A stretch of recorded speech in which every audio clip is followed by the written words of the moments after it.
బండి కాబట్టి సరిపోయింది. అదే ఏ రాత్రి ట్రైన్ అయితే బెర్త దిగేటో పోయేదానివి. ఏ తలుపో తీసుంటే గోవిందా గోవిందా. Stop it Ranga. అబ్బా నువ్వు ఊరుకోనన్నా, అసలే అమ్మ నొప్పితో బాధపడుతుంటే. బాయ్ మోహిని, అక్కడ ఫ్లైట్ దిగాక ఫోన్ చెయ్యమ్మా. అలాగే అత్తయ్య. బుచ్చయ్య అయ్యా. వస్తాం. మా వాళ్ళని జాగ్రత్తగా చూసుకో. సరే అయ్యా. యాదమ్మా వస్తాం. అలాగేనయ్యా. బాయ్ మోహిని. బాయ్ మావయ్య, happy journey. Bye. Thank you అమ్మా. Hyderabad to Paris 10 hours journey. First class seats beds లా ఉంటాయి. ఆలోచించు మరి. అసలు ఆ క్షణం గురించి నేను ఆలోచించని క్షణమే లేదు. ఆ బెడ్స్ లాంటి సీట్స్ మీద నువ్వు నేను, అబ్బా తలుచుకుంటే నా ఒళ్ళంతా వేడెక్కిపోతుంది. ఏంటేంటి? మ్మ్. కావాలంటే ఒక్కసారి టచ్ చేసి చూడు. ఏ ఇప్పుడా? మ్మ్.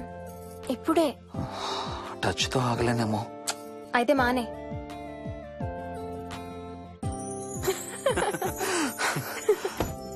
రేయ్ తొందరగా రారా, టైం అవుతుంది.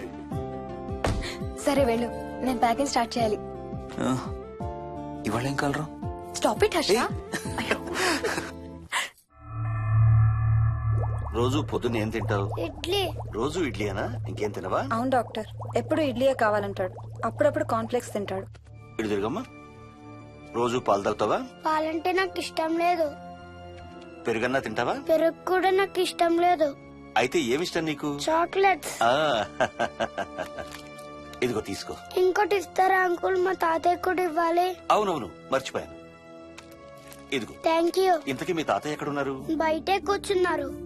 సరే అయితే వెళ్ళి మీ తాతయ్యతో ఆడుకో. Sir thank you. మీకు మీ బాబు గురించి చెప్పే ముందు నేను ఈ మధ్య డీల్ చేసిన ఒక కేసు గురించి మీకు చెప్పాలి. ఈ అమ్మాయి పేరు కల్పన. ఇప్పుడు 18 ఏళ్లు. తనకు 10 ఏళ్ల వయసులో నా దగ్గరికి తీసుకొచ్చారు.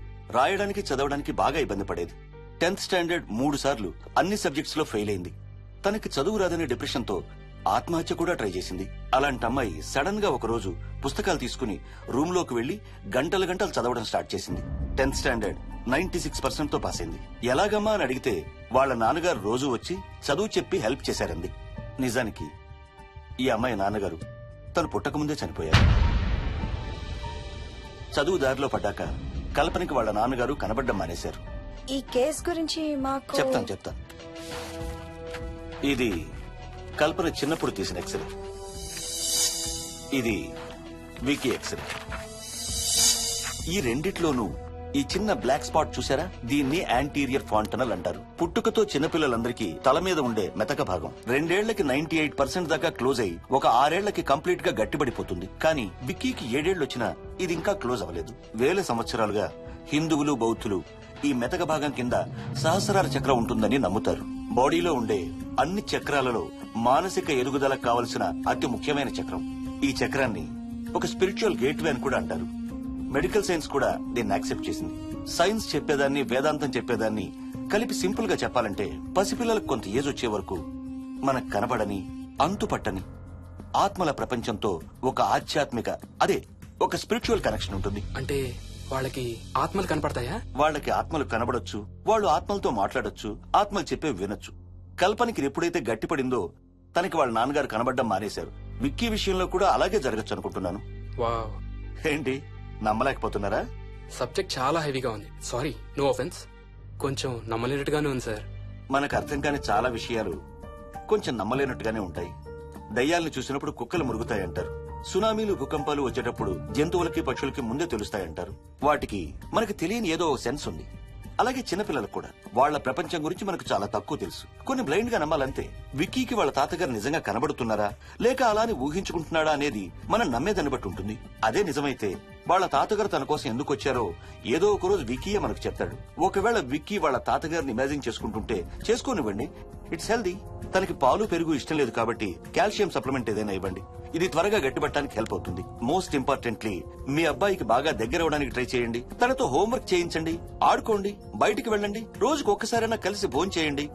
విక్కీలో చాలా మార్పు చూస్తారు. చాలా బాగుంది, తీసుకో. అయితే నేను తినేస్తా. వికీ దా.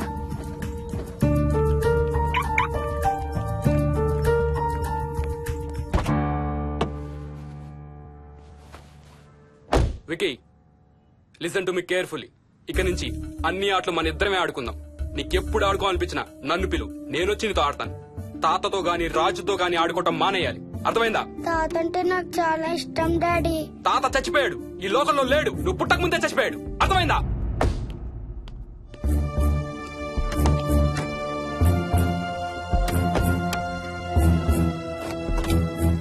డాడీ ఏంట్రా?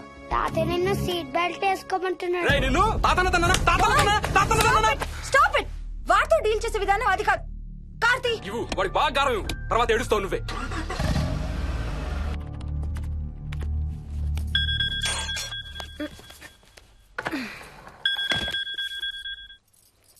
హలో, హాయ్ బేబ్స్, ఏంటి ఏం చేస్తున్నావు? ప్యాకింగ్. ఎప్పుడు వస్తున్నావు? బయలుదేరుతున్నాను. Hey, you know something? కాసేపట్లో మన ఇద్దరం మైల్ హై క్లబ్ లో మెంబర్స్ అవబోతున్నాం. మైల్ హై క్లబ్బా? ఏంటది? మన ఫస్ట్ నైట్ భూమికి 10 కిలోమీటర్ల పైన ఒక ఫ్లైట్ ఫస్ట్ క్లాస్ క్యాబిన్ లో జరగబోతుంది. అలా ఆకాశంలో శోభనం చేసుకున్న వాళ్ళందరూ కలిసి క్లబ్ పెట్టుకున్నారు. సో మనకు కూడా ఆ క్లబ్ లో మెంబర్షిప్ వస్తుంది. నాకేం అక్కర్లేదులే ఆ క్లబ్ లో మెంబర్షిప్. కానీ నాకు కావాలి. అసలు ఎంతమందికి వస్తుంది చెప్పు ఇలాంటి ఆపర్చునిటీ? మొదటి రాత్రి, మొదటిసారి భూమికి 36,000 ఫీట్ పైన ఒకే దుప్పట్లో ఇద్దరం. ఛీ, కంపు. హే, దుప్పటా నేనా? అది కాదు, ఇంట్లో మళ్ళీ ఆ మందు కంపొస్తుంది. అసలు మా ఎవరికి రాని కంపు నీకెలా వస్తుంది? ఓహో, మర్చిపోయాను, నీ చాలా సెన్సిటివ్ ముక్కు కదా. చాలే ఆపు, తొందరగా బయలుదేరు. ఏ హర్ష, ఎన్నింటికి రా ఫ్లైట్? నైట్ 11:30కి రా. Honeymoon in Paris, you lucky bugger, all the best. Thank you రా. ఆల్ ది బెస్ట్ రా. రే థ్యాంక్స్ రా. రే డౌట్లు ఏమైనా వస్తే ఫోన్ చెయ్యి. ఏం డౌట్లు? హర్ష, హర్ష, సార్, కొంప మునిగింది.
Please try to understand sir. It's my honeymoon.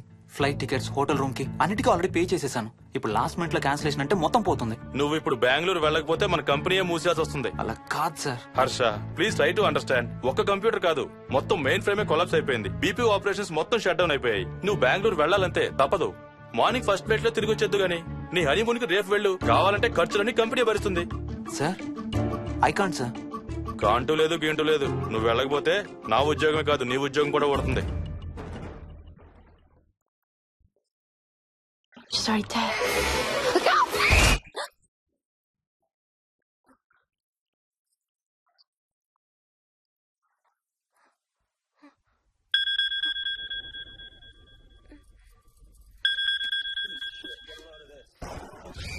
Hi. ఏంటి అరుపులు కేకలు? సినిమా చూస్తున్నాను. మళ్ళీ ఇంకో హారర్ సినిమానా? ఏంటి ఇంకా రాలేదు? బ్యాడ్ న్యూస్, మనం ఇవాళ నైట్ వెళ్ళడం లేదు. వాట్? ఏమైంది? బెంగళూరులో సర్వర్స్ అన్ని డౌన్ అట. సో నన్ను అర్జెంట్ గా అక్కడికి వెళ్ళమంటున్నారు. ఎప్పుడు? ఇంకో 2 hours లో ఫ్లైట్ ఉంది. ఇంటికి వచ్చే టైం కూడా లేదు. ఎప్పుడు వస్తావు? మార్నింగ్ ఫ్లైట్ లో వచ్చేస్తాను. మరి మన టికెట్స్? రీషెడ్యూల్ చేస్తాను. రేపు ప్యారిస్ కి ఫ్లైట్ లేదు, ఎల్లుండి ఉంది. అబ్బా, ఆ మైల్ హై క్లబ్ లో ఈ రాత్రికి మెంబర్ని అయిపోవచ్చని ఎంత ఎక్స్పెక్ట్ చేశానో తెలుసా? హే, డోంట్ వరీ స్వీటీ, ఏముంది, ఎల్లుండి నైట్ మెంబర్స్ అవుదాం. ఇవాళ నీ కోసం నీ ఫేవరెట్ కలర్ బ్లాక్ వేసుకున్నాను తెలుసా? ఏ, అసలే చిరాగ్గా ఉన్నాను, ఇంకా ఉడికించు. Okay baby, I have to go. Sorry, ఒక్కదాన్ని వదిలేసి వెళ్తున్నాను. తొందరగా వచ్చే. నువ్వు మార్నింగ్ లేచేసరికి వచ్చేస్తాను. Okay, love you. Love you, bye.